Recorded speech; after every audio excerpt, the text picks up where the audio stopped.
one of the most charming and in-demand hosts on screen and on stage.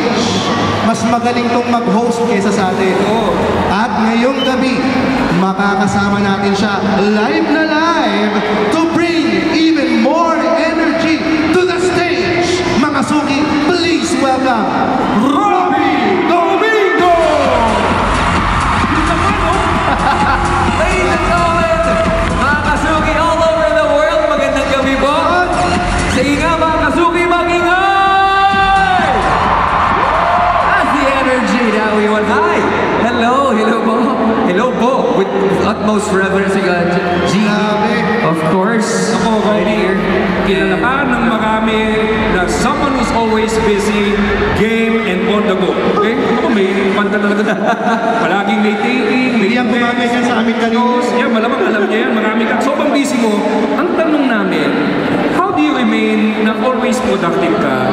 Tapos kung may time ka pa ba kumain? Grabe naman yung mga katanungan na yan. Actually, may drive ako to do all of those things kasi hindi pa ako bayad sa kasal. Ay!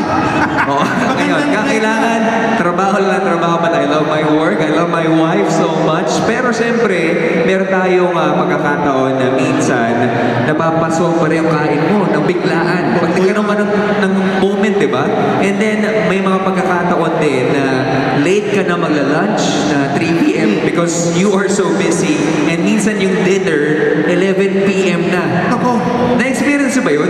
Minsan, na sobrang busy, hindi na namamalayan ng oras. tingnan niyo natin, palakpakan niya lahat ng may heart. Sige. Wala naman. May heartburn. Ito, meron ko ito isa. Si Triplex. Yan. Oh, yan. Naka-experience yung pangangasim. Sumigaw! Yan. Wow! Ang See, lahat tayo na-experience yan. Oo, Hilig magkape, late night eating. Oo. nakakapanghina yan. O tsaka nakakatagalan ka ba ng mga activities mo because of heartburn and acid reflux. Madalas yung heartburn, acid reflux, minsan yung pakiramdam na very bloated ka, parang punishment yan sa sarili, especially kapag nagre-rush din tayo ng something really spicy or without eating anything bago tapos nagkakape. No. Diretso yan. Acidic yan. Sarap pa naman magkape sa panahon na yun. Pero, the best thing is, Cremeles Cool Relief is my secret weapon to remain productive and no distractions from heartburn and acid reflux. Marami ng pagkakataon na ginagamit ko, especially before going on stage. Minsan nasistress tayo eh. Oo. At yun yung nararamdaman nating heartburn, pangangasim, di ba?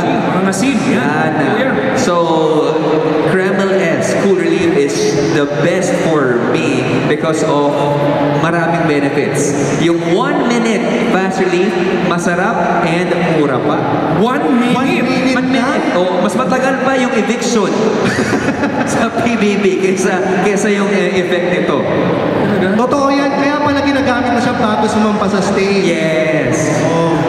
Kaya naman perfect pala tong hinanda naming game para ma-experience din ng lahat kung gaano ba kabilis itong 1 minute na sinasabi mo at sarap ng Cremeles Cool Relief. Ito po ang tinatawag nating Dynamic Lumpia Challenge. Dynamite. Ay, Dynamite!